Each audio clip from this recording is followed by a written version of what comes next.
పేదవాడి పక్షాన నిలబడతా, ప్రజా గొంతుకై నినదిస్తా.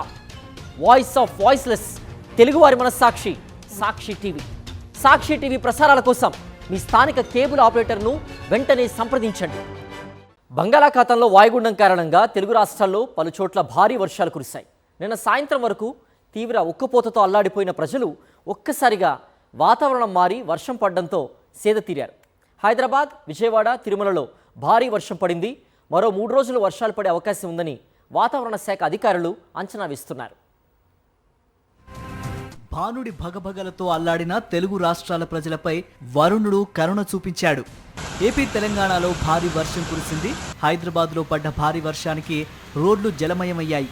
టార్నాక, హబ్సిగూడ, కూకట్పల్లి, పంజాగుట్ట, జూబ్లీహిల్స్, బంజారా హిల్స్, హైటెక్ సిటీ ప్రాంతాలలో కుండపోత వాన కురిసింది.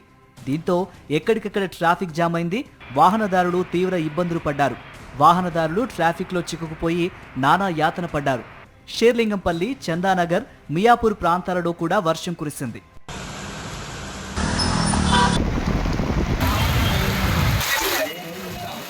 ఏపీలో పలు చోట్ల భారీ వర్షం పడింది. విజయవాడలో కురిసిన వర్షానికి రోడ్లు చెరువులను తలపించాయి.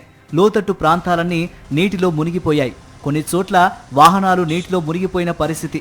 దీంతో ప్రజలు తీవ్ర ఇబ్బందులు పడ్డారు. తిరుమలలో భారీ వాన కురిసింది. కుండపోత కారణంగా భక్తులు తీవ్ర ఇబ్బందులు పడ్డారు. మాడ వీధుల్లో షెడ్ల కింద తలదాచుకుంటున్నారు. భారీ వర్షంతో మాడ వీధులన్నీ జలమయమయ్యాయి. క్యూ లైన్లలో కూడా భక్తులు తీవ్ర అవస్థలు పడుతున్నారు. ఈదురుగాలులు కూడా వీస్తుండటంతో చలికి గజగజ వణికిపోతున్నారు శ్రీవారి భక్తులు. కొండ దిగువన తిరుపతి నగరంలోనూ వర్షం పడింది. లోతట్టు ప్రాంతాలు నీట మునిగాయి. లక్ష్మీపురం సర్కిల్, అన్నమయ్య సర్కిల్, దిగువన కొర్లగుంట, సత్యనారాయణపురం, లీలామహల్ సర్కిల్ నుంచి కరకంబాడి రోడ్డు మార్గంలో డ్రైనేజీలు పొంగి పొర్లాయి. దీంతో వాహనదారులు తీవ్ర ఇబ్బందులు పడ్డారు.